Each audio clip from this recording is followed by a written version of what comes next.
Vous devinez si la batte là, comment nous Nous un peu à madame. Oui. Comment nous Mon autre lien, ça avec tol kay nous oui ça même toi là. là c'est le même balbini. Vous reconnaître moi non? Non. Le beau-fils Mathieu. D'accord. Oui, très bien. Bonsoir. Ask them about where they were when the earthquake hit. Côté nous était dans la nuit à passer. Madame Mouti là maintenant en bas. And anyone in their family hurt or no? Ne va pas personne qui peut c'est Non, j'étais jamais temps. Campé. Là-dedans, des zizi. Campé. Et puis, là, moi, je commençais à tomber. Oui, si je me fais comme ça, je vais mourir, là, je vais regarder. C'est là, je camper. Là, je vais regarder des cailloux tout plat. Plat. Wow. Puis j'ai dit merci, je me loue, bon Dieu. Non, pas jamais connaître son tremblement de terre. Non, pas connaître. C'est la première fois. This is the first time everybody was crying. Yeah. And no one was in this house when it happened? Pas de personne dans la Ouh.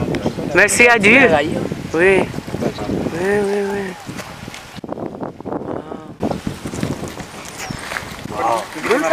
C'est madame. Nous pas venir ramasser. Vous marchez comme ça? Oui. Non, marchez. Oui. Marchez à bon, vous savez. Très bien, oui. Oui, continue là.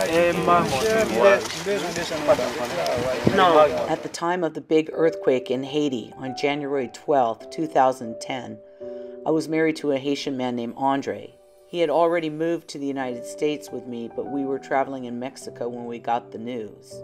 We couldn't go to Haiti right away because there was nowhere for us to sleep and no food for us. By March, we were able to travel to Haiti, and we brought with us 300 pounds of supplies, including 15 tents. After visiting his family in Port-au-Prince, we went up to the mountain village of Duval where he had spent his childhood and found out that nobody had come to help these people. Their homes were all in rubble. Our next trip was December 2010. This time we brought gifts of money and cards and other supplies from our friends in California. The people in Duval had begun removing the rubble and rebuilding with corrugated tin from their roofs. I think they were afraid to build with the stones, but still no NGOs were helping them. Finally, a year after the earthquake, a Canadian charity came and built concrete houses for the people in Duval, along with electricity and water tanks.